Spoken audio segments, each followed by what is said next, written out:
William Colby has been missing since April 27th. On the evening of that day, he went for a canoe ride near his vacation home on Cobb Island. His canoe was found washed up on the banks of the Wicomico River, April 28th.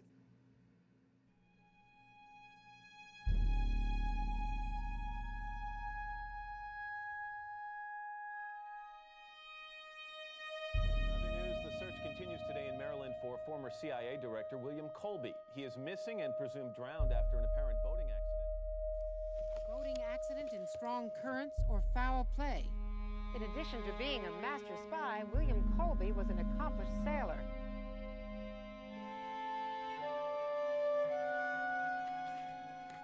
So when the former director of the CIA is missing, not much is ruled out.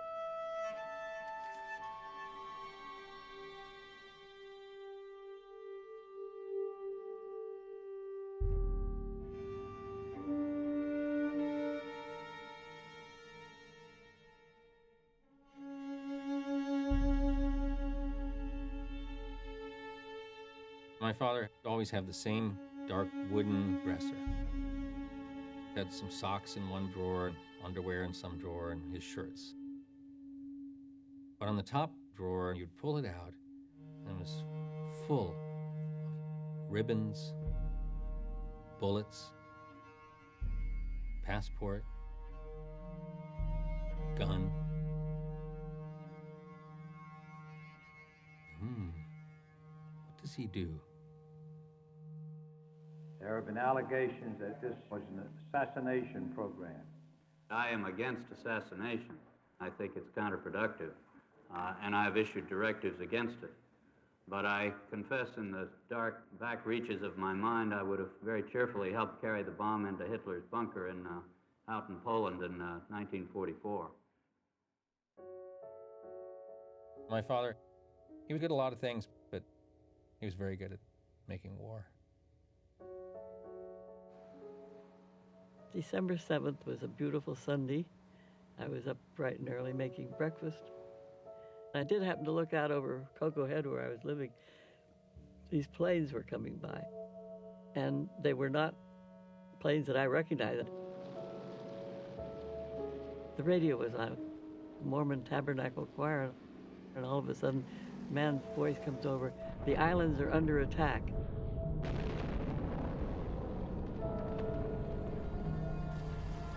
When I got to Pearl the next day, the birds in the streets, they were all dead from the concussion. Corpses all over the place. When Pearl Harbor happened, everything changed in Hawaii and the whole world.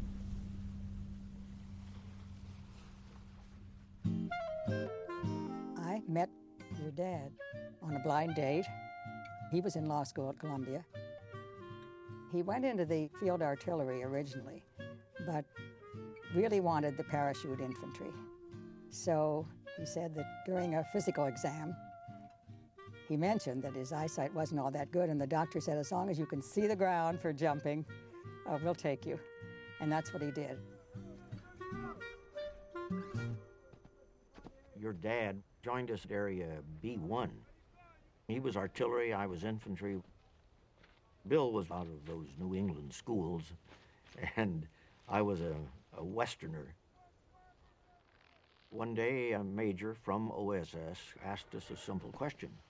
Those of you who are interested in hazardous duty behind enemy lines remain here. Those who are not interested are excused.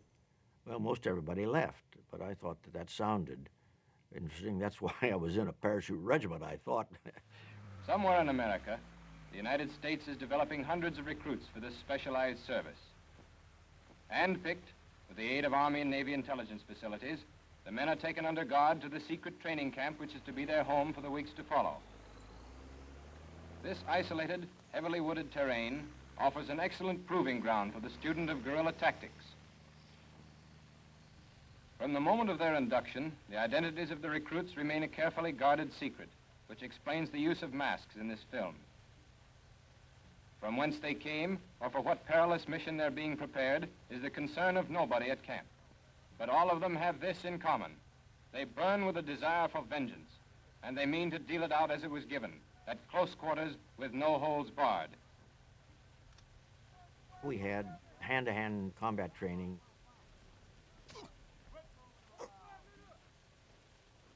Instinctive firing.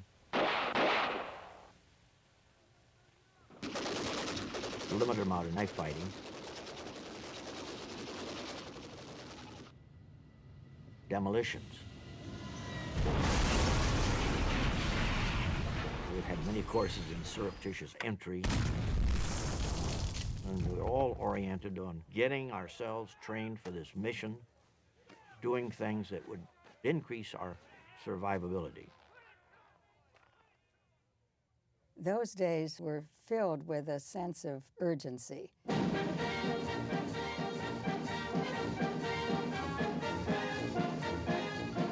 Everybody wanted to go and serve in that war.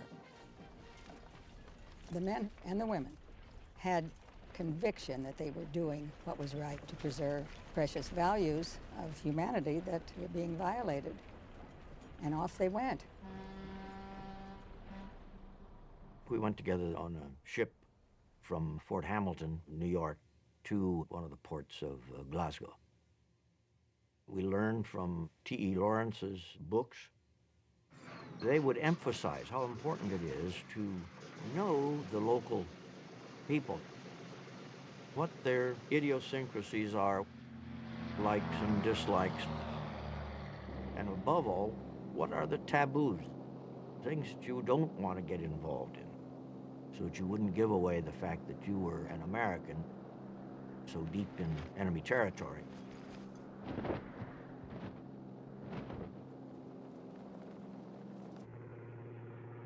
OSS did send in people to do underground work in sabotage, break up communications. Bill Colby was one of the most renowned one of these in his operations in Norway. Your dad was wiry, small, but he could ski. He had taken charge of the underground group, mostly all of Norwegian background. Americans, many of them, but great peril.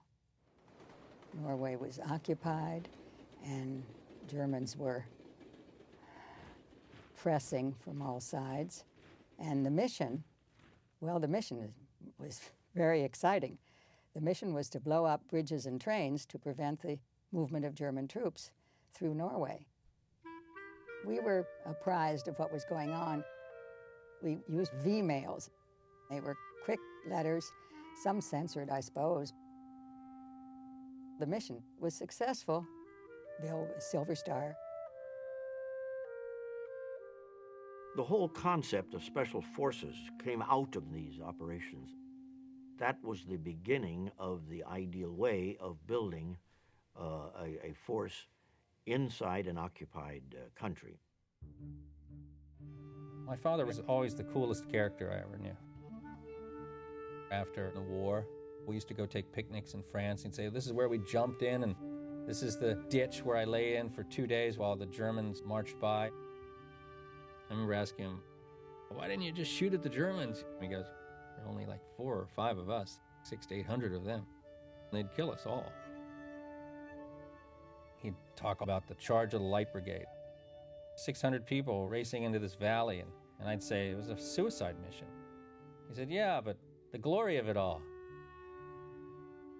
When he volunteered, he was looking for action. In my family, everybody gave my father a wide berth. He thought about coming to Washington and working for the government, NLRB, as it turned out, National Labor Relations Board. To tell you the truth, Carl, I don't know exactly when your father moved over from NLRB to the CIA, but I can tell you this. We lived in southeast Washington, and your dad used to get a ride into NLRB with our neighbors, George and Phyllis. I can't remember the last name. One weekend, Phyllis asked me, Barbara, we've always dropped Bill off at whatever the address was. Last time we dropped him, we looked back and he was hot-footing it across a couple of blocks and going in another direction. And that is truly how I really learned that your dad was in another line of work. The United States was the only power in the world. Time magazine came out with "This is the American Century." Japan, which had been such a ferocious enemy, all of a sudden, a non-sulking, dependable colony, or whatever you want to call it in those days. It was a different world.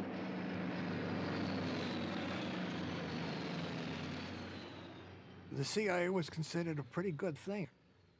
When you came into a place as an American, you were regarded with considerable respect. You know, you're representing a big power, and the biggest power anybody ever knew.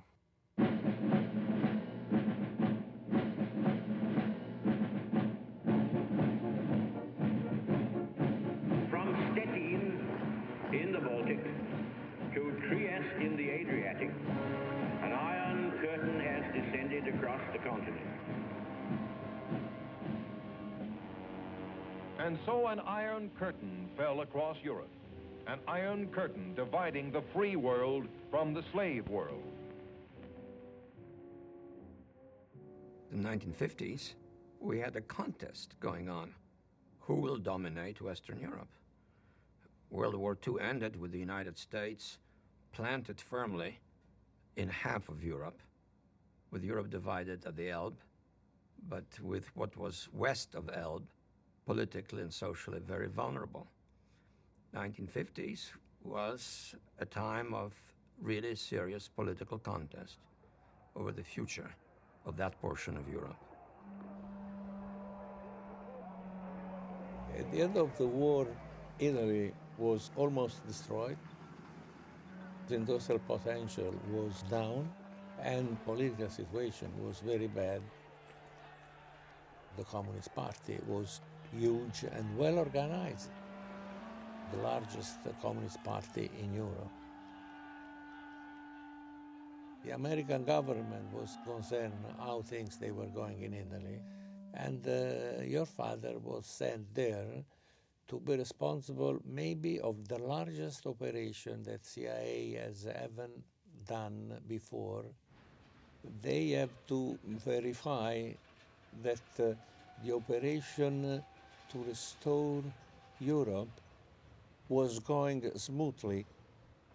And of course, the Communist Party and of course USSR was working to destroy this operation. In Italy, we had a huge communist party. And I myself watched closely the Italian political developments because as a dedicated communist, I believe that Italy will go one day communist. Okay, no Soviet invasion, but the strength of the left movement was so high that Italian communists will win the elections, form a coalition government, and lead to pro-communist Italy. Every election was a cliffhanger, whether the communists would win the elections or, failing that, they would launch an uprising. Well, I worked for your father. He was the boss. Communists pretty much controlled the north of Italy. They had control of the trade unions, control of the cooperatives. Communist newspapers that had been underground were now out in the open, and they were able to portray themselves as not toadies of the Soviet Union, in spite of the fact that we estimated at the time that they were getting $40 million a year, at a time when we were putting $4 or $5 or $6 million into the Italian politics. The threat was certainly there that Italy might go communist. We had State Department cover. Your father was political officer, and we were on the diplomatic list. In reality, he worked for CIA, but that was never stated overtly. There were also CIA personnel who were undercover. So your dad had to blend the diplomatic side with the political action that CIA was tasked with. Colby in Rome is keeping up the morale of the Italian security people who are keeping track of what is still a very dangerous armed communist party, giving them firm leadership and encouragement. And by coming from a serious professional background, the background of espionage, where the first thing you learn is most people lie most of the time and things like that, Colby was able to be well informed about Italian politics and inject a much more realistic view of Italy than the one that was generated by Ambassador Luce and by most of the ambassadors were simply not up to the job. The United States or policy was to support the Christian Democratic Party in any means possible, and we certainly assisted financially, but also guidance in organizing their rallies, their propaganda, political advice. How do you do it? How do you win an election? We had a very large covert action program in Italy. It was not by chance that in the name of the party they put Partito Democratico Cristiano. Christian party was very linked to the church. We lived next door to the daughter of Premier de Gasperi. You and the boys were friends. We'd get together for dinner, play charades in Italian. We had a breeze, really, with our State Department cover. There were marvelous opportunities for learning. I studied Italian at the Istituto per Stranieri over by the Pantheon. Imagine walking through these marvelous places in Rome that every tourist wants to see. And here we were living this life. It was a wonderful experience for a family like ours, who was already Roman Catholic. We had one child born in Rome, baptized at St. Peter's, under the cupola. 2 others making their first communions. The oldest child was serving Mass, Italian style. His Latin was very good. We were very fortunate. This was a superb experience. Oh, those happy days. Italy was wonderful. My mother was vivacious, fun, always youthful. She was the world to me. They met on a blind date. She supported him in law school, working at Abraham and Strauss. They were very optimistic. They seemed to appreciate what they had. He was very Catholic, and she was very Catholic. In Rome, I thought he worked for the embassy. I went to a Catholic school. It was up on the Via Cassia. I was an altar boy. And the church was just everywhere in Rome. Very powerful. So magnificent. You're in this embrace. All the world is well. Just follow the dictates of the Father.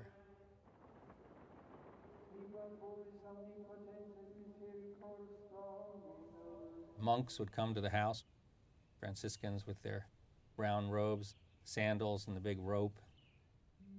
And I'd see him talking to a priest, his head slightly bowed, genuinely interested in what they say. If you want to collect information, you go into church. And your father distributed a tremendous amount of money. Most of the money, which was not the money of the intelligence, was even distributed by the Vatican. They are very well connected. In each little village, there are more than one church to distribute these monies. The Cardinal American, who was behind this operation, he was pretty deeply involved with your father and with this movement of money used to contrast the really overwhelming power of the Communist Party. I didn't know very much at all about the operations, the techniques. Sometimes it was difficult to ascertain just who we were and where we were going at a certain point and so on. One evening, we went to the theater, and I recognized a couple whom we had dined with the night before. And I started to go over and say, "Oh, buonasera, how are you? Wasn't that pleasant last evening?"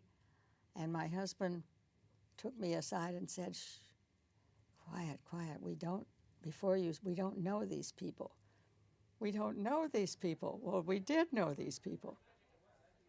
There were times when really I didn't know what role we were playing. Who are we tonight?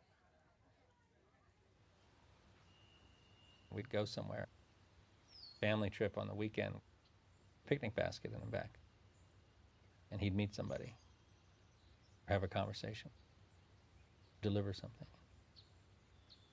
He and my mother and the family left town and drove up north and went and passed a radio to somebody. So we'd have a picnic. That wasn't a lie. Sometime later, one of my dad's friends said, "You know, your mother has a lot to do with your father's success." They were a great team.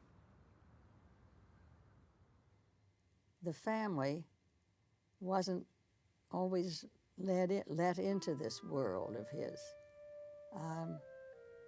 Beginning, of course, with this CIA code of need to know. He never had to really tell me anything. I suppose that's the CIA modus operandi, but even so, I remember hearing one CIA wife, a rather high-ranking officer, say, "Oh, my husband tells me everything." Well, I was a little jealous, but I thought, no, it couldn't be. They don't tell us everything. They tell us very little, if anything. The provision of large sums of money led to the success of the Christian Democratic Party, somewhat to the surprise of many people in Italy and certainly to the rest of the world. Your father left Rome before the really beautiful time starts, which was the 60s. We call it La Dolce Vita, the sweet life, which was immortalized by Fellini. The government was well settled. The economy starts to improve rapidly. We call it the Italian miracle.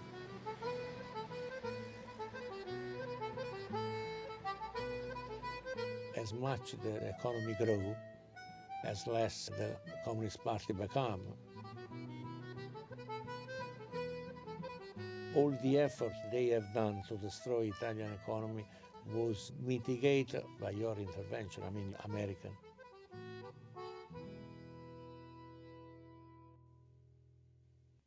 Being in a world of concealment and deception puts a person in a different space psychologically, morally, and socially. Being an intelligence officer, you're in an adversarial contest, in a way something like a war. And if it's morally justifiable to take people's lives in war, it seems that it may be morally justifiable to mislead them in conflict situations. Deception in a certain limited range of cases is really necessary for the protection of people who work in the agency, the people whom they're dealing with, and the national security. Deception in this situation is unavoidable, but that one doesn't want to offer a kind of blanket endorsement so that people, forget the point about the necessity of telling the truth. My dad used to say, "I already know what I think. My job is to listen. It's not about me. It's about who someone else is and what they may be able to offer me. My mother always tried to find things to do that were fun and free and relaxed. My father would participate, but there was always this ever-tightening tension that you're going to be called to action, that there will be war. Violence always pervaded everything. Happy was not what his life was about. His life was about doing the right thing, being at the pointy edge of the spear. He was in pretty good shape. 6 o'clock in the morning, Canadian Air Force exercises, push-ups, jumping jacks, legs going up and down. He'd call me sport when he kind of liked me. When he was annoyed at you, you were friend. Listen, friend. If you'd really done something badly, he'd get the belt out. He didn't like lying. Certainly believed in corporal punishment. Among friends, he could be relaxed. Well, frankly, he didn't have any friends. He had people he worked with. He didn't have a lot of romantic ideas about spying. He saw it for what it was, dirty business.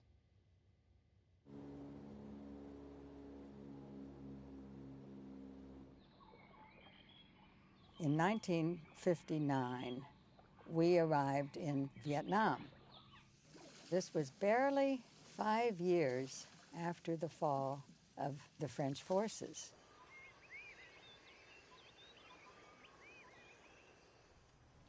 I remember that one of the first places we visited was the French military cemetery. Your dad found a friend buried there, a friend from the mission in France in World War II. It's incredible. Saigon was amazing in those years. Saigon was still very French. French was the language in which our embassy officers and their Vietnamese counterparts spoke at meetings. The language of the departed power, French. Our social contacts were officials in the Diem government. Our oldest daughter attended school with French nuns. The niece of the president attended that school. You boys went to the American Community School, which was a center of real pro-Americanism. I mean, there were Sunday ball games and picnics and Cub Scouts and Girl Scouts. It's strange to think that the threat from North Vietnam wasn't easily seen.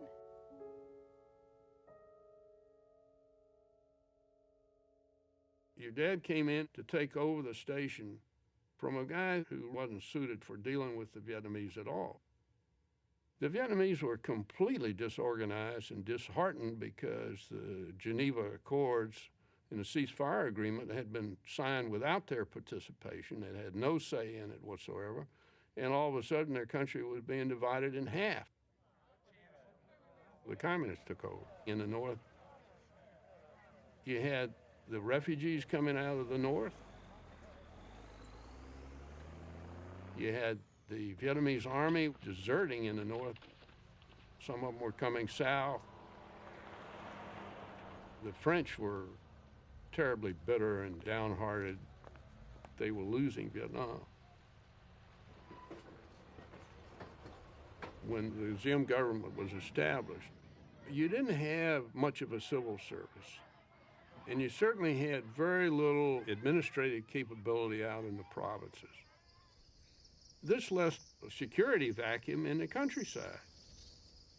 And the Viet Minh communists started to come in and fill it. The Kennedy administration comes in. They got a huge problem in Vietnam. And that was the beginning of the effort to help the Diem government resist the insurgency and the beginning of counterinsurgency. The Kennedy administration came in with very high hopes and a rather golden environment, both of public support and of self-esteem. Certainly the president and his brother were many-sided individuals, but they had an interest in covert activity. They had an interest in James Bond-type activity. They saw it as a third way, this side of military involvement and this side of diplomatic exclusiveness. They romanticized a great deal about doing things secretly that couldn't be done openly, including some very strenuous covert activity, but also that they were personally interested in it. One of the first things that Bill Colby had to do was to orchestrate and oversee a mission called Project Tiger, in which some 250 pilots, South Vietnamese pilots, and paratroopers participated to drop spies behind the lines in North Vietnam. The CIA believed they could operate behind enemy lines in the same way that the OSS did in World War II. Of roughly 250 of these missions, 217 men were killed, captured, or turned into double agents.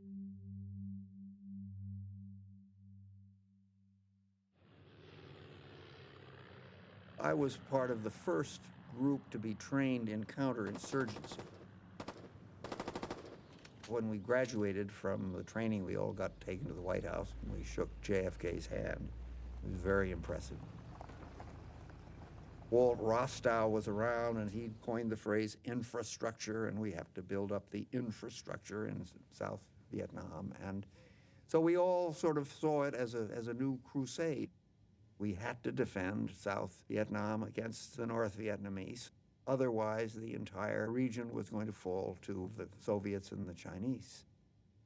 We were convinced that really the hope of Southeast Asia was No Diem. We were sent to support the Diem government. We went up to Dalat, to the lovely mountain station where they had a house. We got to know that family quite well. Your father was assigned to be in conversations with President Diem's brother, No Dinh Nhu, with whom he became really quite close. I met Madame Nhu, who was a very dynamic person. We had a very pleasant time. The president himself was a bachelor, an old, rather Mandarin type in his way of speaking and dressing. Not aloof, but rather detached, really. I wonder if he really sensed the difficulties that his country faced. After all, this was the government of South Vietnam. Nhu had a concept of himself in which he was the reigning intellectual. Your father taught him a lot about insurgency and gave him a lot of books to read, which was good. The bad part of it was that he then thought himself to be the unique expert on counterinsurgency in Vietnam.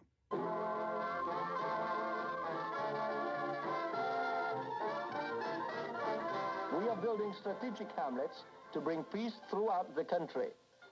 The Strategic Hamlet Program was essentially an idea of arming villagers to defend themselves.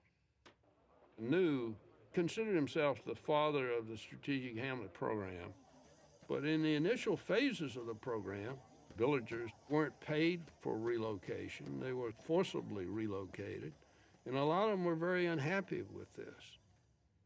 Principle is a good one. Protect the people in their own little hamlets where they defend themselves and be defended against encroachments from the outside. The problem was North Vietnamese at some point, because remember, they're building up, are going to overrun those. There was a real sense that we needed an unconventional approach to stem an increased flow of support from North Vietnam to the South.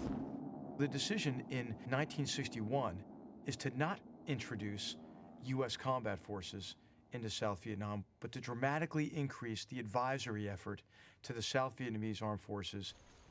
So between 1961 and 1963, the advisory effort grows from 800 to over 16,500. Kennedy always had a soft spot for the cavalier side of the military. After all, he's a PT boat captain, small unit, dashing individual officers. They could live inside enemy territory, could live with the natives. They could fight in the jungle. Lawrence of Arabia was a model. They were imaginative, freewheeling. To the Kennedys, they were the answer. And the Kennedys foster this whole program of special forces. In Saigon, we lived near the palace, and I started to see my father with generals, military people, with police, the military and the police. And at night, I remember early evening, and you hear this rumble, this distant rumble. And I said to my dad, "What is that? Is it thunder?" And he said, "No, they're shelling 30 miles outside of town." 30 miles. I remember my father saying, "All this is going to change. A war is coming." He said it in a very sort of caring way, like he had a stake in it.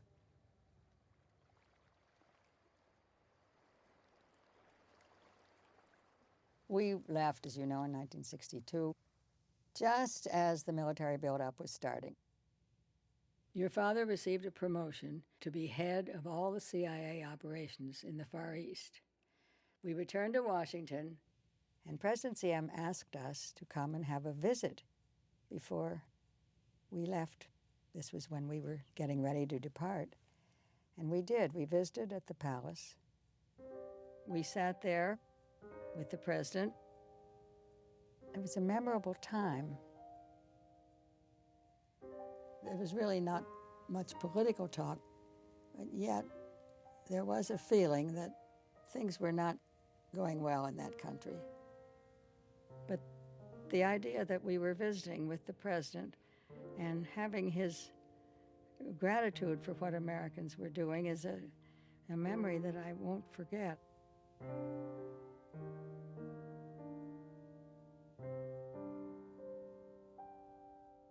Here we had created a government. That government lived in the person of President Diem.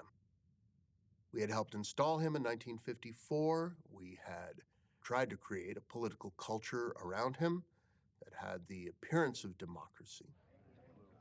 Diem was a Catholic in a Buddhist country. He was more French than he'd probably admit. The Civil War in Vietnam, and that's what it was a political war. And Diem was not a great politician. Tanks manned by troops of the Special Forces ring Buddhist temples in Vietnam as the crisis in that embattled Southeast Asia nation mounts to a climax. These troops are under the command of Ngo Dinh Nhu, the president's brother. The Buddhists, demanding more religious freedom, find themselves the objects of a terror campaign that has had international repercussion. Diem's military violently suppress the Buddhists, murdered a political group of them. A Buddhist monk in protest set himself on fire. This image went around the world. It was seared into the minds of every American. I was with your father, and he was really shocked by that. He had felt that things were moving a little bit better, but here was just a tremendous protest erupting against the rule of Ngo Dinh Diem. What have the Buddhist leaders done comparatively? The only thing they have done, they have barbecued one of their monks, whom they have intoxicated, whom they have abused the confidence. And even that barbecuing was done not even with self-sufficient means, because they use imported gasoline. The regime was beginning to disintegrate. The circle of people that Diem would listen to got narrower and narrower. New gradually became the single most influential advisor to Diem. And all of the, or most of the intelligence that Diem was getting was funneled through New. Something had to be done about the fact that New was taking over the regime, and New was going bonkers. Buddhist monks and nuns are joined by thousands of sympathizers in Saigon to protest the government's restrictions on the practice of their religion in South Vietnam. By 1963, the weakness of the Diem government was becoming painfully apparent to members of the Kennedy administration. But the story took a turn for the worse, dramatically worse, after a new American ambassador showed up in Saigon. Henry Cabot Lodge comes out to Saigon as ambassador. He thought of himself as kind of a proconsul. He thought of the Vietnamese as kind of strange little people, subject to all these superstitions. He didn't pretend to need to understand them. It was a very, very simplistic mindset. Lodge decided that he alone was going to make the judgment, that Diem had to go. And he helped gin up a coup. If these people are correct as to when this thing is going to happen, we're now at 5 o'clock on the morning of the 30th out there, and it's going to happen in maybe 24, 36 hours. We are confident, are we not, about that the blue forces will move the government, or some of those are questionable. We carry the Presidential Guard as patrols of palace. We carry the Special Forces, obviously, as patrols of palace. We carry this armored unit outside of Saigon as patrols of palace. Anti the palace, we carry the airborne units and some parts of the Marines. The key units come out about even match. There's enough, in other words, to have a good fight on both sides. They're almost even in the immediate Saigon area. That is true, then of course it doesn't make any sense to have a coup. Lodge's cable came in first, and Lodge said that he'd been approached indirectly by the generals inquiring what the American role or attitude would be toward a move by the generals if it came to that. To risk the whole future of the United States in that area, I just don't see that this makes any sense on the face of it. I mean, it's different from a coup in Iraq or South American country. We are so intimately involved in this. We're putting the whole future of the country and really Southeast Asia in the hands of somebody that we don't know very well, that one official of the United States government has had contact with him, and he in turn says he's lined up some others. If it's a failure, I would think Diem's going to tell us to get the hell out of the country, and he's going to have enough with his intelligence to know that there's been these contacts and these conversations, and he's going to capture these people. They're going to say the United States is behind it. I would think that we're just going down the road to disaster. I have no idea whether this coup could be pulled off or not. I'm in no position to judge that, but we're gradually going downhill, and I don't think Diem's got leadership to carry this country through to victory. Mr. President, could we perhaps leave this up to Lodge? I think he's going to have a great difficulty with this message we sent out to him. He's going to read this as a changes in his instructions. We have, rightly or wrongly, I think, led him to believe that we would support a coup, or at least that we would keep hands off. This is the way he interprets our policy. I think this cablegram sent out like it is indicates that we are willing to go ahead with the coup, but we think that we should have a little bit more information. The return said that we were deeply worried about the disintegrating situation in Saigon, the apparently disintegrating situation in Saigon. We thought that the news were bad news and that they had to go, both Madam New and Brother New, and that Lodge should therefore go to Diem and tell him that he had to separate himself from his brother. If that proves impossible, we may have to face the possibility that Diem himself will have to go. That's the extent of the American statement about Diem. Diem understood that New was a liability, but his kind of nature was such that he would not be dictated to by the Americans on this subject. This is one thing that troubled me a little bit. The captain is totally inexperienced out there. He's been there just over 60 days. I don't think he'd ever been there before. Maybe as a young before it was. Maybe as a young. He went to most of the triplets, you know. Canada, I think, I would say probably the odds are against the coup. Right before the coup occurs, Diem has a meeting in the palace with C.I.A, who came out, and then he pulls Lodge aside and he says, please tell President Kennedy that I will do anything he wants, that we really need to get over this. Well, that same afternoon, the coup starts.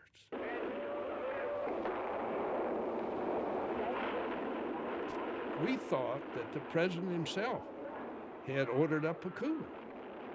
Who are we to question the decision the president had made at this point? It was only later that we started to find out it really was cranked up by Lodge and by clique in the State Department. Lodge had the bit in his teeth, and he was running this thing. The White House thought they were running it, or they had any brakes on him. They didn't. It was really something. It was the Holy Day, All Saints' Day, November '63. I was at Mass that morning, and your father came into the church, Little Flower in Bethesda, and said, pray for the Diem brothers. Pray for the souls of the Diem brothers. They've been found murdered, which was a shock, a terrible shock. Bill stayed for that Mass, and we prayed fervently for President Diem and his brother. What was so difficult about it was that in hindsight, in immediate hindsight, we Americans have to realize that we bore some share in this tragedy.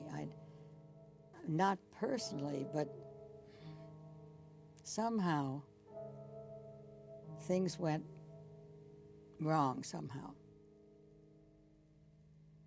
My mother believed in what he was doing, but she wanted it to be right. She saw his missionary zealotry, his force of good in the world. I think they competed for the high ground, moral high ground. Who's doing the good work, fighting the good fight? He doing his job, and she, the loyal wife, religious and Catholic. My mother believed in what he was doing, but it had to be moral, and it had to be right. This was an extraordinary moment of presidential carelessness. And the result was a president and his brother with their hands tied behind their back and bullets in their head. And a shattered illusion, which is that we were building a democracy in Vietnam. It was only 3 weeks later that John Kennedy was killed. Lyndon Johnson said, when he found out what the role of the United States was, we just got a bunch of thugs and killed him. The U.S. responsibility for Diem's death was absolutely clear. And once that was done, it became not the South Vietnamese war against the North Vietnamese, it was our war. The albatross was around our neck, and it was ours from then on.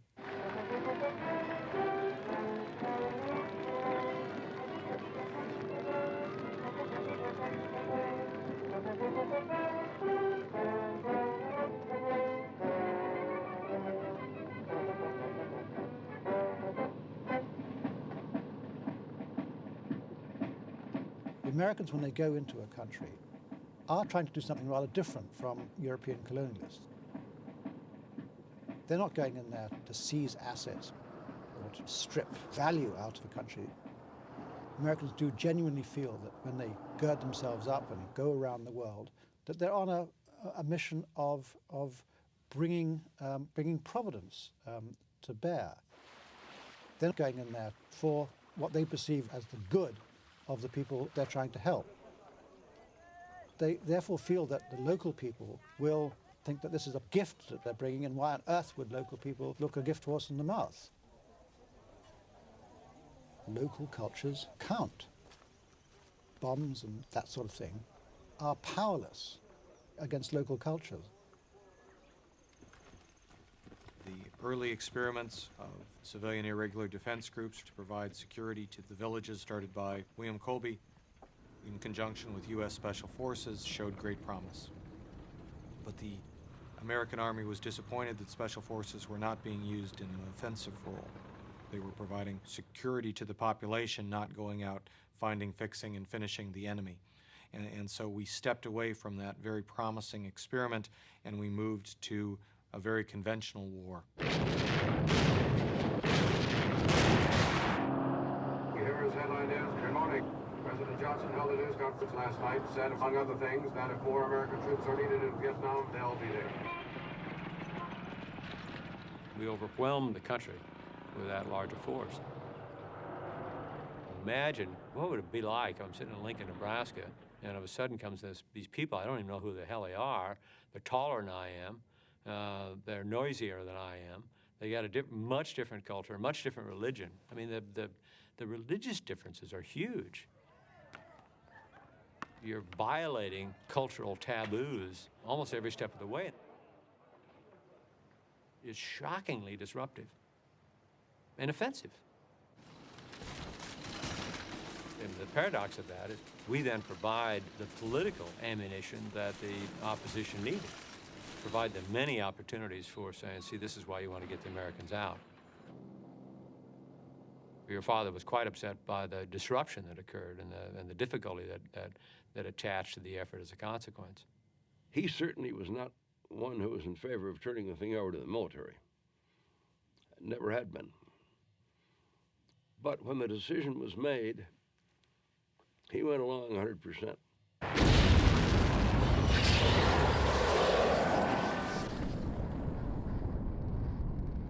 The Vietnam that I knew was being destroyed. This perfumed, gorgeous, liquid country was being torn apart.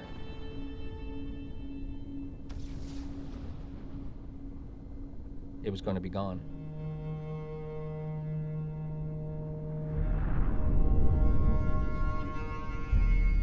He told me quite a lot what he was doing, organizing these villagers, self-defense teams. It all made a lot of sense. But he would leave the room. Why look over to the television and choppers are coming in and B-52s, napalm, and guys firing into the jungle.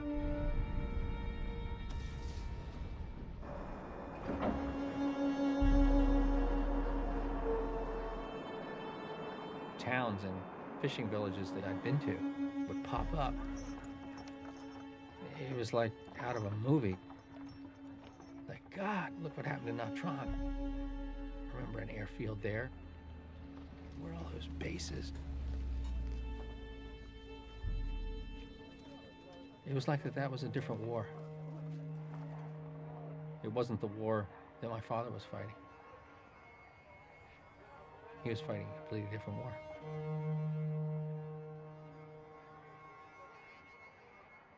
A problem that you have is that you're in the habit of fighting the last war. World War I and World War II were set-piece battles. So we crashed around in the jungle looking for the VC or the North Vietnamese forces while they engaged in insurgency. reality intrudes. Sooner or later, one must recognize that people who understand the heart of an insurgency are the people who are dedicated, most dedicated to its defeat. Well, you well remember going to the airport to when your dad went off to Saigon in '68. At that time, it was more and more troops, more and more troops. His idea was to use the troops in a different way. He kept pushing for his methods. What do we say, guerrilla war? He somehow couldn't give up on it. It was a lengthy assignment. He came back periodically. We'd go to Vermont, try to carry on life as we'd known it, and it was he was called to serve, and he did it.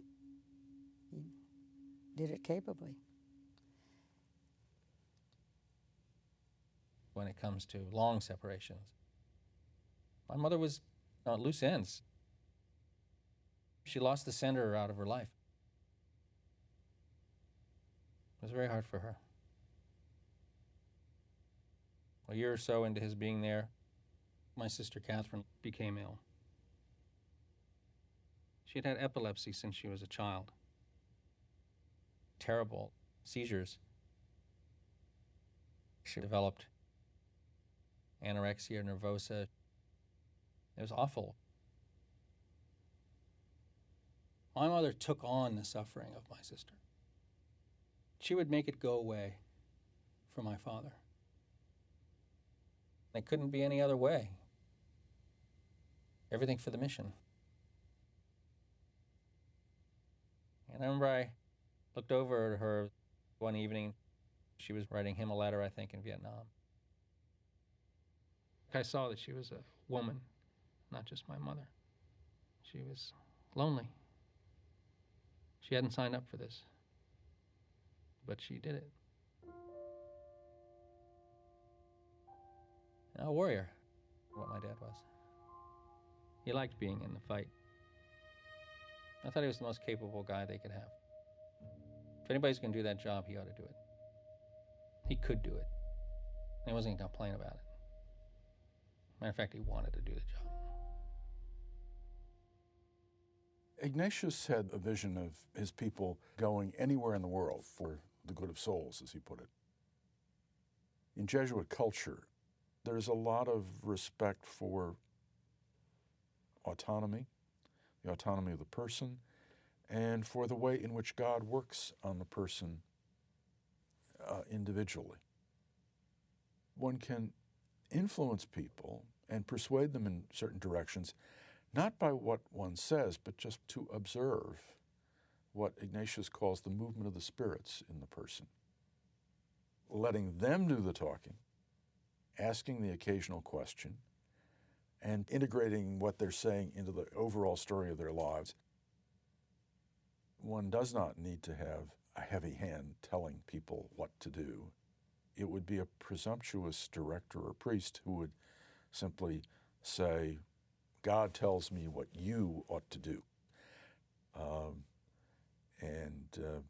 I think most Jesuits are happy to stay away from that. When you encounter an area that's been taken over by the enemy, you can tell right away. I mean, the fear is palpable. These are traumatized people. The first thing to do is to conduct effective reconnaissance and intelligence collection. And so you have to really go into the town and stay there, get into an edge of the town, control some certain portion of the town where people can come up to you safely, talk to you. It's immensely important to begin working with indigenous forces right away, because one of the things the enemy will use is, well, the occupiers here, you know, the crusaders here, and so forth. And the best way for you to clarify those intentions is to work with the local populace and be seen in a supportive role. Treat the population with respect. And then people will recognize the enemy propaganda for what it is. They're desperate in a lot of cases for an improved life, so they'll come to you with information. And then you can begin to understand the dynamics in the area through this effective reconnaissance. You have to build the confidence back in the people that you're going to leave, but you're going to leave in place a security structure that they can trust. It was the kind of simple yet novel ideas that your father put into place. And it came down to making life better in a given village so that you engendered trust and ultimately gained intelligence from a much more welcoming local community. At the same time, when you found somebody that the villagers identified as a bad guy, kill him, quick. The increasing influence of the government resulted in a lot of information coming in. A major problem was how to decide what was valid information, what was actionable, what we could do something about.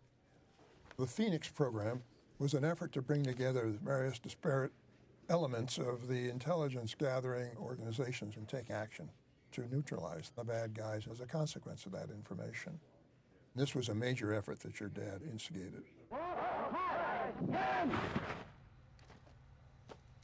The PRU were really the offensive arm that the irregular forces had.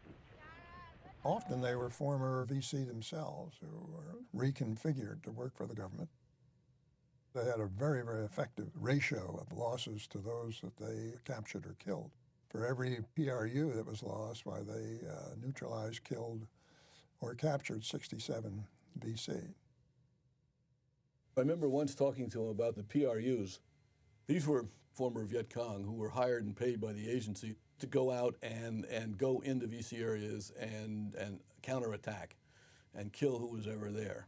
And Colby's response was, because there was this is a guy who understood the hardness of life and war and what needed to be done against an enemy. There was no option. He said, "Now, Steve, the Indians were coming in through the windows, and you got to shoot back." Intelligence was very effective. During that couple of years, we rounded up a large number of people who gave up fighting for the other side and came in. We had enough presence by this time in all the hamlets that the Vietnamese knew, the South Vietnamese knew pretty much what was going on. And it was a matter of getting some of them to tell you, which the South Vietnamese became increasingly effective at doing.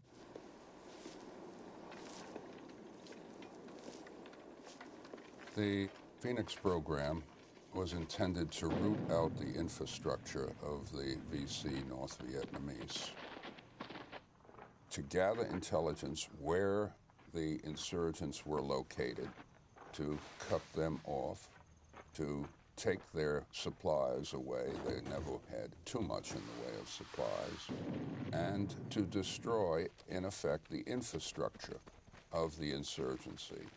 And it is essential in a counterinsurgency to root out that infrastructure. Unless one is able to root out those who organize the insurgency and cripple their operations, one is not going to defeat them. Colby received a great deal of criticism for the Phoenix program here in the United States. But if you are engaged in conflict of that sort, you must make use of those tools that are indispensable in winning the conflict. If you are afraid to make use of those tools, then you should not be in that conflict. Yes, there were abuses, there was no doubt about it. The agency had installed a program to hold and to interrogate people who were captured. And that was very much a mixed bag in the way these folks were treated. There was nobody really looking over the shoulder of the South Vietnamese who were doing the interrogating, and they really got out of hand on certain occasions. By the time I got there in 1969, it felt much more like an assassination program. I mean, because it's very difficult to control it. We were supporting the Vietnamese units. They were doing a lot of the intel work out in the field with us. There's no way to know whether the person delivering the intelligence was reliable. It wasn't like you had people that you trusted completely. You tell me you've got somebody out here that's a part of the infrastructure, and I've got to make a decision. Do I follow up and do something about it? So it felt like it had been corrupted in a bad way when I saw it in '69. This was a program in which the only way to sort of bring things under control were to let the Vietnamese people know that if you're on the wrong side, we're going to kill you. There was a basic belief, as it is always when we go in a country where we have no real background, that you can't trust anybody. And therefore, you have to set a standard, because there was so much killing going on, that the only thing these people know, the only thing they know and respect is harsh treatment to bring people around.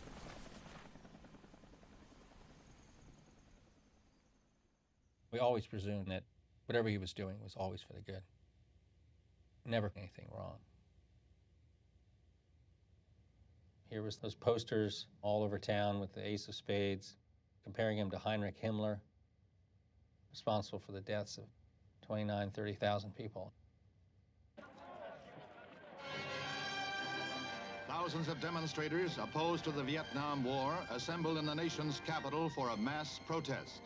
The crowd, estimated at about 50,000 persons, included adults, students, even children.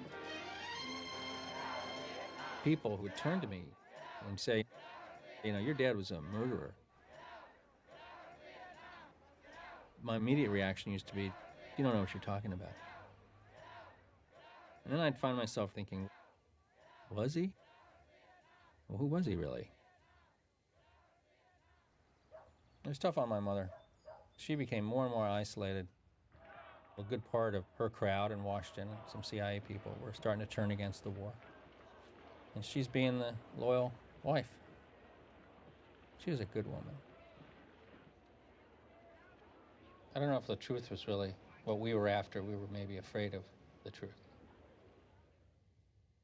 If he was morally corrupt to the detriment of thousands of people, it would be the worst. It's a very difficult field, really. Those who serve have loyalty to the agency itself, but certainly must have inner loyalties in their code of behavior, which they would not violate. And one has to take on faith and trust that the right thing is being done, and perhaps for the greater good. It's very difficult, I find, to explain. Colby's response to the potential for abuse of Phoenix was very legalistic, very American. Whether it was all that effective is something that I think he may have I think he knew that the tool he had in his hands was an inadequate tool, given the human reality of what was happening when a society falls apart and people want to settle scores, take revenge, or just abuse their power. He always defended the effort as necessary, but that he had reservations as to, do we have the right programmatic set of guidelines, behaviors, people to do this in the right way. The chair would emphasize that today's hearings will not only be an examination of Mr. Colby's qualifications and background, but will also review a number of policies relating to the Central Intelligence Agency itself. My dad came back from Vietnam in 1971 and went back into the CIA. He was appointed by Richard Nixon to be director of the CIA. Now, you are familiar with the controversy over the Phoenix program in Vietnam. There have been allegations that, in effect, this Phoenix program was an assassination program. What are the facts? Mr. Chairman, I've testified in extenso on this subject before the Senate Foreign Relations Committee in February 1970, before the He was the lawyer when he was testifying. The Subcommittee on Refugees. Calm. Early 1971. Steady. And before the House Committee on Government Operations. Professional, telling you just enough of the truth. In each of those no more. Hearings, I have made the statement. Never anymore. Under oath and prepared to repeat it if necessary, that the Phoenix program was not a program of assassination. The Phoenix program was a part of the overall pacification program, which was designed to strengthen the government of South Vietnam and its people against the assault led against them by the North Vietnamese through a program. You couldn't get too close to him. Subversion, guerrilla warfare. He said, "Oh, they can follow me around all day and all night, all year long. They'll never find anything on me. I've got nothing to hide." Subversion and guerrilla warfare. I thought, the Phoenix program, how can it be nothing that you want to hide? In order to bring some order into the fight between the subversion by the North Vietnamese and the Viet Cong and the government. How many roughly would you estimate were eliminated? The word eliminate referred to the entire program against the apparatus. Well, you can say kill them if you want. We said kill. The word we used was killed for the people who were killed, and there was no euphemism applied to it at all. Colby suffered from a total exaggeration of what Phoenix was about. Fortunately, it did not interfere with his confirmation as Director of Central Intelligence. The first time I talked to your father was on the phone. It was in the middle of Watergate. The Senate Watergate Committee was focused on the CIA role. The trail led to the CIA, but not as the sponsor of Watergate, as one of the enablers. Watergate was a White House operation. Nixon was at the center. The CIA does what the president wants. Nixon was a criminal. Nixon was poison. The crimes and lies were too many. The idea that a president in a White House would use the CIA for overtly illegal political activities didn't really dawn on lots of people. When Colby became the Director of Central Intelligence in 1973, he didn't know about the assassination plots that had been ordered by the White House against Fidel Castro, for example. He didn't know about the existence of secret prisons where suspected double agents were tortured, spying on Americans, mind control experiments with drugs on unwitting human guinea pigs. As he is learning about these secrets, Richard Nixon's existence is threatened. There's been an obstruction of justice at the White House. Impeachable offenses have taken place, and the question is the president going to survive? In this atmosphere of deep mistrust of government, had these secrets been revealed, it would have been the death of the CIA, and Bill Colby knew it. Nixon had tried to get the CIA to take responsibility for Watergate as a way of getting himself off the hook. After the resignation of Nixon, it was almost as though the next big story after Watergate was going to be trouble in the intelligence community. As Nixon falls, as a new president is sworn in, Colby keeps the family jewels, as they were known, under wraps. The danger of their disclosure is immense. I did learn from people inside the agency that there had been these documents called the family jewels, and I had your father's phone number, and I called him. He did see me, and he didn't lie to me. What he did was, if I said there was at least 120 cases of wire breaking or wiretapping of American citizens contrary to the law in America, he said my number is only 63. It was a question of numbers. He did not back away from the question of wrongdoing, and so that's one hell of a story. Your father was essential to publishing the story about domestic spying. It was in the aftermath of that New York Times story that Bill called me to ask to come over and speak with me on a very sensitive matter. That was the meeting in which Bill disclosed the crown jewels, the CIA's activities during the Cold War. There were some matters which clearly raised legal problems. And he would have been delighted if I had said, "Don't worry about it, Bill, we're not going to look into that." But I don't think he expected that. I think he knew that we would have had no alternative but to carefully look into all the allegations of illegality. Colby feels compelled to let President Ford know what's in the family jewels. Colby sends a 6-page letter to Henry Kissinger, the Secretary of State, outlining the worst of what could be revealed when the Senate and the House gin up their investigative committees post-Watergate. Kissinger slows down when he gets to the passage about assassination plots and mutters, "Oh, well, these are horrors." Ford has a meeting with Kissinger and Vice President Rockefeller and Ford's chief of staff, Donald Rumsfeld, at which he says the CIA will be destroyed if this comes out. Ford decided that he would appoint a commission to investigate domestic surveillance as revealed by Cy Hersh's story. Vice President Rockefeller was ahead of it. Governor Reagan was on it. A lot of people, most of them rather right-wing. At lunch the next day at the White House, Abe Rosenthal, then the editor of the New York Times, raised a point and said, "Mr. President, I see that you've appointed Rockefeller and a bunch of right-wingers to investigate the CIA. What credibility do you think that they will have, since they obviously are supporters of the CIA?" Ford said, "Well, that's an interesting question. I had to be very careful about whom I appointed to this commission, because it's very likely that they're going to come across things a lot more serious than domestic surveillance."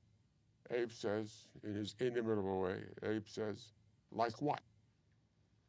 President Ford, in his inimitable way, says, "Like assassinations." A hush falls over the lunch.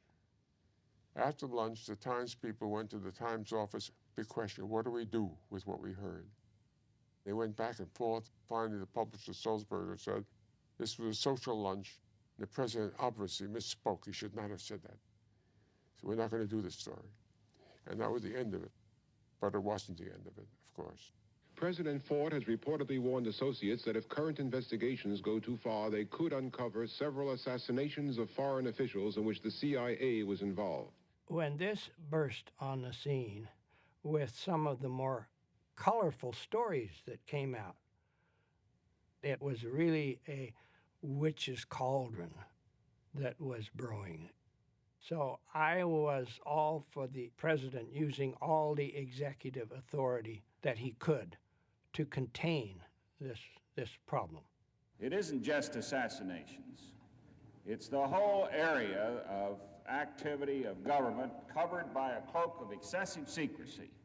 We didn't realize how this pent-up passion in the Congress, feeling that they ought to have been more entitled to a role in shaping national policy toward the Vietnam War, together with journalists who were competing to be on the air every night with something ever more sensational, would so work together to create just this unstoppable tide of disregard for the national interest. This is a matter of such gravity. It goes right to the roots of our morality as a nation. You favor that? Therefore, it must be dealt with by the Congress, and it must be dealt with as a matter of law. None of us knew exactly what to do at that point. It wasn't quite, we were just trying to survive, but it was a very, very hectic period. President Ford was also weak. An unelected president coming in after a presidential catastrophe. He didn't have the authority that a president usually has with the Congress. It was a really desperate time. This was a way to destroy the whole intelligence system, and we had to try to prevent that. Mr. Chairman, these last 2 months have placed American intelligence in danger. The almost hysterical excitement that surrounds any news story mentioning CIA or referring even to a perfectly legitimate activity of CIA, has raised the question whether secret intelligence operations can be conducted by the United States. Your father's calendar was horrendous. He did have an intelligence organization to run. If General Scowcroft called or if Kissinger called, it didn't matter what was on the calendar. The calendar had to be scrubbed and everything rejuggled. He had the whole future of the agency on his shoulders. April 1975. Colby sits before the National Security Council and tries to tell them that we are about to lose the war in Vietnam. Saigon is falling. They don't want to hear that. But he says, we can try for a redoubt here, or we can negotiate a settlement. We've got many, many thousands of people, Americans and Vietnamese, in Saigon who are going to be trapped. We owe it to those people to get them out. We need to plan for this now. Not while I'm Secretary of State, says Henry Kissinger. We're not going to negotiate any kind of settlement. Colby had been dedicated to Vietnam since 1959. 16 years. We can save nothing, Kissinger says to Colby. Nothing but lives, says Bill Colby. I don't know how your father maintained any composure at all, because not only did he have to protect his agency against this withering assault by dozens of congressmen, senators, staffers, in a public setting with the cameras rolling, but even among the friendlies, that is, people in the executive branch that he would have expected to count on, to be supported by, were insisting that he limit what he said, even stay too far on the side of maintaining secrecy, simply to refuse any larger role by the Congress in the influencing foreign policy, that it was an enormously complex and difficult atmosphere to function in. I don't know how he could make it from day to day under those pressures. We have to abandon the old tradition of total secrecy, but I think we do have to agree that there are secrets in America, in our ballot box, in other areas of our life that we do respect, and that intelligence has a legitimate area in which it needs secrets, and in which its secrets need to be protected for the benefits not of intelligence, but for our nation. Bill Colby believed that confession up to a point was good for the soul, that they could not stonewall the Senate and the House or the American people, that they had to try to be seen to be telling the truth about what they had done. It was an extraordinarily difficult moment because the President of the United States didn't want to do it. And neither did his Chief of Staff, Don Rumsfeld. Why did the agency prepare toxins of this character in quantities sufficient to kill many thousands of people? I cannot explain why that quantity was developed, except that this was a collaboration that we were engaged in with the United States Army, and we did develop this particular weapon, you might say, as a possible, for possible use. My husband testified in complete honesty. He did what needed to be done. To hide things from Congress could possibly have been the end of the CIA. It was a very challenging and painful and trying time for him, for all of us in the family. The prime reason for CIA is to keep America safe. One still cannot do things that are illegal or immoral. The officer has to have a moral compass within himself. I thought the moral compass was seeing us through, really, seeing us through difficult times. I think that the death of your sister And the attitudes of the public sparked a good deal of remorse is not quite the word, but guilt feelings in your father. And when the church committee got rolling, he began to reveal things about the history of the agency that did not have to be revealed at that time. And at one of the morning sessions, General Walters, who was his deputy, said to him, "Well, Bill, I'm a Catholic, too, and I believe that it is enough to go to the confessional and to tell one's sins in the confessional. One doesn't have to do that before congressional committees." We did have discussions in the White House. I remember Cheney saying, "Can't you control him?" I told him the president wanted it done his way, not Bill's way. He disagreed, but he was not rebellious. It is essential that we be able to assure our foreign agents abroad, a number of whom have already expressed their alarm and limited what they tell us, that their names will be totally protected, since their lives or livelihoods are at peril. The responsibility of someone who heads an intelligence agency is to respect the authority and responsibilities of the legislature to a point, but to stand up to them when they are asking for something that exceeds their authority or places our national security in danger. I will follow the Constitution and my oaths, and I will respond. There will be certain things that I will ask you not to ask, such as the name of an agent someplace. You have just stated in open session that you do not trust 435 members of Congress. And it would seem to me for you, as one person, to make the determination that you do not trust 435 members, each of whom represent 464,000 people, each of whom won an open election in ostensibly a democratic society. I would say to you, sir, you don't have the right to play God.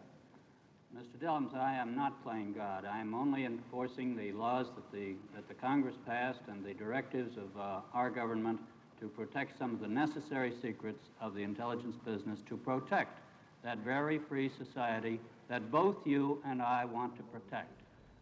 He may have naively believed, or maybe had no choice in believing, that Church and Pike and those people would handle it in a rational way and understand the damage that could come out.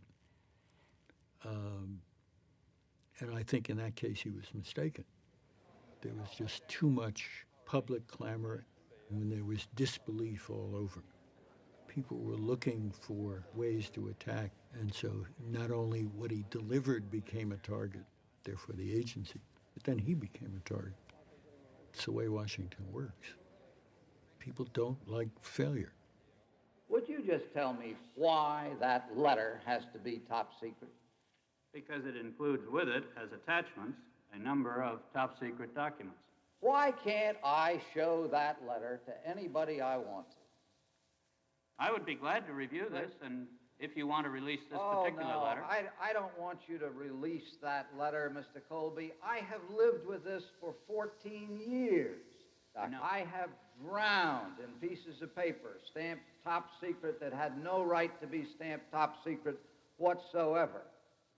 Bill Colby was a person who spent the major portion of his post-college years in a clandestine activity. And that is not the best place in the world to develop the social skills and the political skills to deal with members of Congress.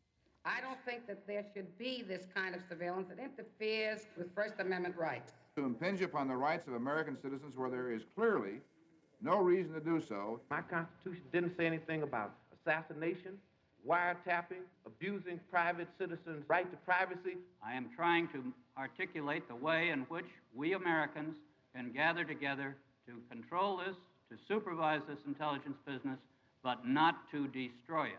How many files of this character do you maintain on other members of Congress? What about those Army files? Do you have any idea what volume of records were destroyed? I do not know. Do you know what documents he destroyed? Does this pistol fire the dart?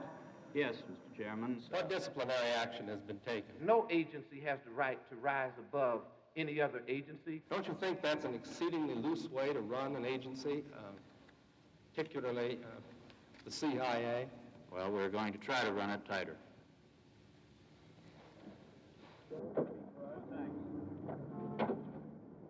My dad testified 32 times to congressional committees in 1 year. My father would come home, watch the news, comment on it. He wouldn't even really roll his eyes. He'd be always positive. It'll work out. He really did believe, actually, in the wisdom of the American people. If he had lied to the Congress, he would have been a broken man. He couldn't lie to those people. Bill really became a tortured soul in this period. He saw his life and his life's work crumbling. I often wondered if Bill was not expiating his sins, starting with the Phoenix program and whatever had gone wrong in it that he felt responsible for. Then the tragedy of his daughter, that he was maybe like Job. He had to atone. I would never say he fell apart, but it was a very traumatic period, and I think he could be excused for getting overwhelmed at times. Bill Colby was on the hot seat. He was nominated by the president, confirmed by the Senate, to serve as director of the Central Intelligence Agency. Therefore, he was the individual who had the baton. He was the one who had to deal with the oversight committees. A person in that job does feel that they report to two places. It is this question of to whom do you owe your ultimate loyalty? Is your loyalty to the agency, your fellow people, and to what you have done? Done not to make money, not for personal glory, done because you, the president, or in some cases his brother, wanted it done? Or is the loyalty to a Congress and an oath? To this day, there's a feeling that people on the Hill don't really care, don't understand, and so when they ask you something, you really have to make a choice. When in fact, once you take an oath, you don't have a choice. The CIA and its director was always caught between doing the wish of the president and the law. And when the president said, do this, do that, the law got set aside normally. The presidency in the person of Nixon had lost its moral authority. Ford was kind of the accidental president in this post-Watergate atmosphere. He didn't have the moral authority. All of a sudden, you're in this political world as CIA director, and you have to establish what's the authority, moral or otherwise.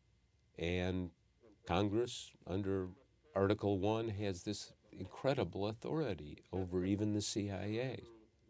They had the authority. Colby tried to walk a middle line and finally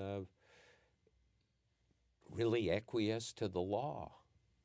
It was a call he made personally on the law.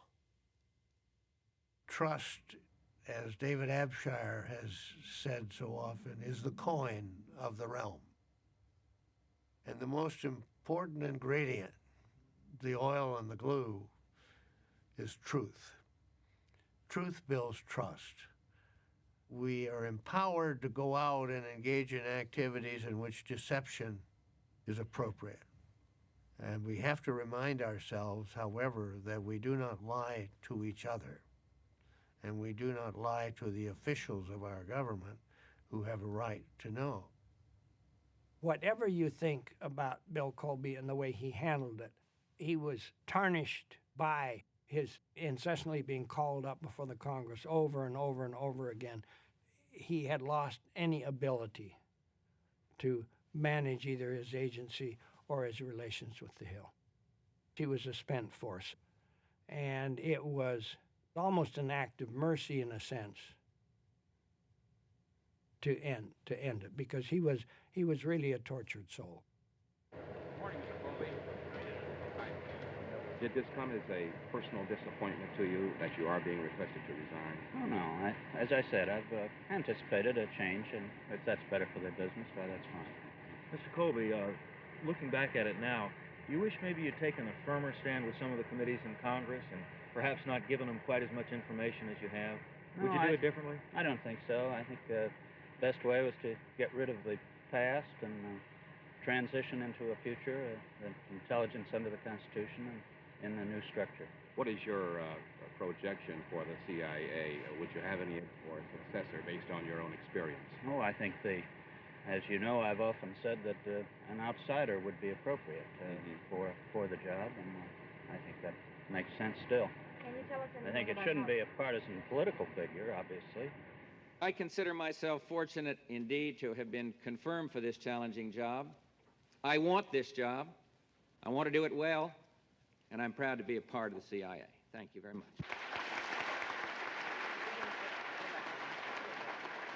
My wife and I went to the swearing in of George Bush Sr. as director of CIA, who replaced your father. Your father had left along with a couple of other people that Ford wanted to get rid of. And I remember as we left after the swearing in, and it was a great occasion for Bush and everything, we saw your father come out of the thing and walk down by himself and get in his car and drive off. And my wife almost cried. He looked lonely. He was leaving, no pretensions, just quietly gets in his car and leaves. And that's something we always kind of remembered about him. I remember talking to President Ford about why George Bush Sr. to replace your dad as CIA director. Ford said, I wanted a loyalist. He didn't consider your father a loyalist. I asked about who was loyal. George Bush, he said, Cheney, Rumsfeld, Kissinger, and Greenspan. When my father drove out of the gates of the CIA for the last time, he was not broken or tortured. He left with the strength of his convictions, his belief in the law and the Constitution, certain that he had done the right thing. Over the next several years, I came to understand that my father lived in a world of secrets, always watching, listening, his eye on the door.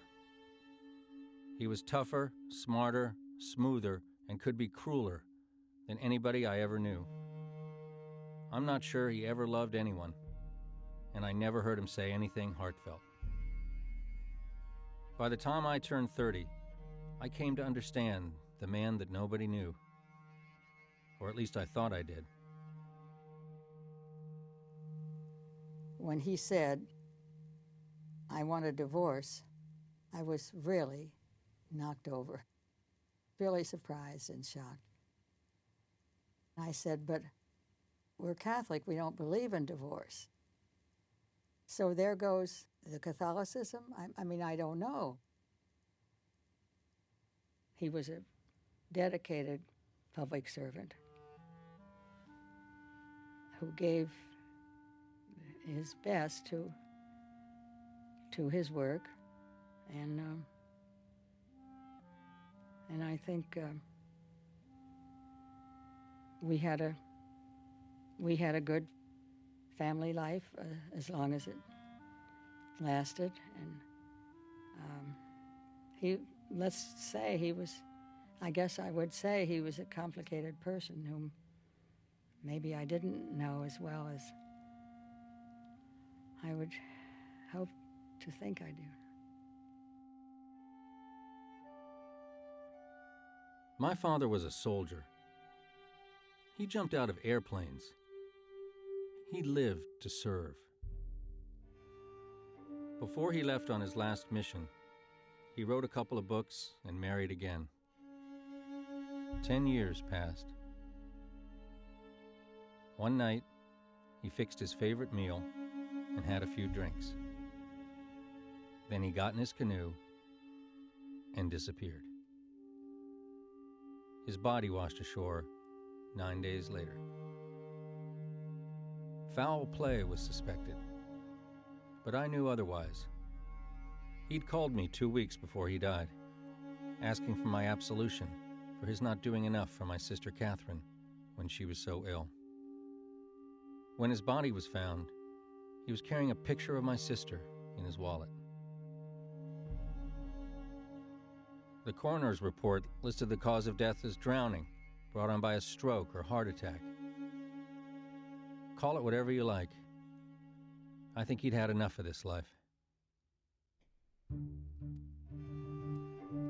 My father lived in the shadows. He liked being invisible. He always wanted his ashes scattered to the winds. But it was we who needed the permanence that he could never provide. We wanted a hero. It was for us, the family, that he was buried at Arlington. He never really needed us. It was us who needed him.